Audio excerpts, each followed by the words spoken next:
Renungan Harian Katolik, Senin, 19 Januari tahun 2026. Berpuasa. Jawab Yesus kepada mereka, "Dapatkah sahabat-sahabat mempelai laki-laki berpuasa, sedang mempelai itu bersama mereka? Selama mempelai itu bersama mereka, mereka tidak dapat berpuasa. Tetapi waktunya akan datang mempelai itu diambil dari mereka, dan pada waktu itulah mereka akan berpuasa." Markus bab 2, ayat 19 dan ke-20. Saudara-saudara, 3 kewajiban agama Yahudi adalah berdoa, bersedekah, dan berpuasa.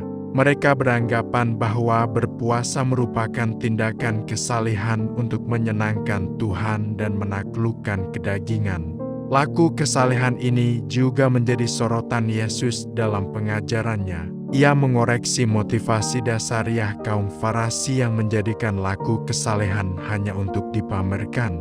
Bagi Yesus, ketaatan pada hukum memang penting, tetapi mesti juga didasari oleh niat yang tulus dan murni sehingga tidak menjadi sekedar formalisme dan ajang untuk memamerkan kesalehan.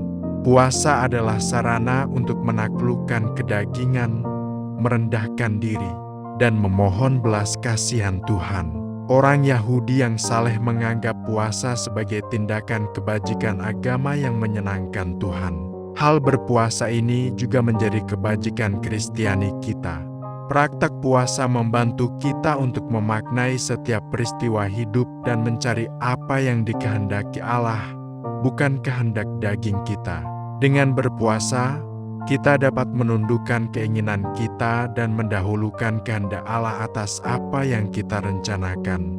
Yesus mengajak kita agar setiap ibadah, termasuk puasa, harus dijalani dengan penuh sukacita dan tulus. Selain berdoa dan memberikan sedekah, berpuasa adalah salah satu dari 3 kewajiban agama Yahudi yang paling penting. Sulit dipahami bagi orang Yahudi bahwa Yesus tidak sungguh menanamkan praktik ini kepada para murid dan pengikutnya. Akan tetapi, Yesus memberi mereka alasan mendasar. Dapatkah sahabat-sahabat mempelai laki-laki berpuasa, sedang mempelai itu bersama mereka? Bagi para nabi Israel, mempelai laki-laki melambangkan Tuhan, Yahweh yang setia.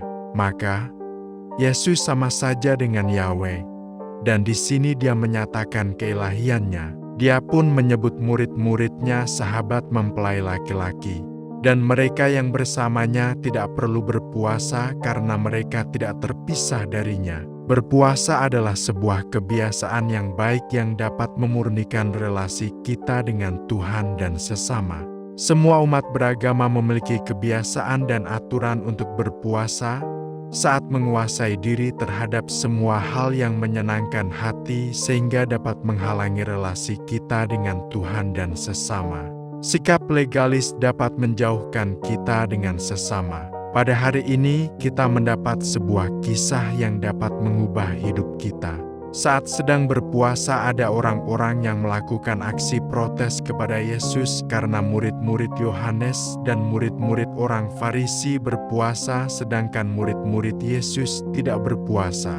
Yesus mengingatkan mereka bahwa para muridnya adalah sahabat pengantin pria dan dia sendiri adalah sang pengantin. Maka ada sukacita di antara mereka. Akan tiba saatnya di mana Yesus menderita, wafat dan bangkit, dan saat itulah para muridnya akan berpuasa. Kita percaya bahwa sekalipun Yesus adalah anak, ia telah belajar menjadi taat dari apa yang telah dideritanya. Teks Injil hari ini sama sekali bukan bermaksud untuk mengatakan bahwa kita tidak perlu berpuasa. Akan tetapi, untuk menegaskan tentang hukum baru yang Yesus bawa di tengah masyarakat Yahudi pada masa itu. Bila orang sudah terbiasa dengan suatu pola hidup yang mendarah daging dengan hidupnya selama bertahun-tahun, tentu tidaklah mudah untuk menerima suatu cara hidup yang baru. Puasa merupakan bagian disiplin dalam kehidupan rohani. Puasa sudah dikenal orang sejak zaman dahulu. Tuhan Yesus sendiri berpuasa, demikian pula para murid sesudah kebangkitan Tuhan Yesus. Dewasa ini pun banyak orang berpuasa, khususnya kaum ibu, untuk melangsingkan badan. Namun, puasa punya arti yang lebih dalam.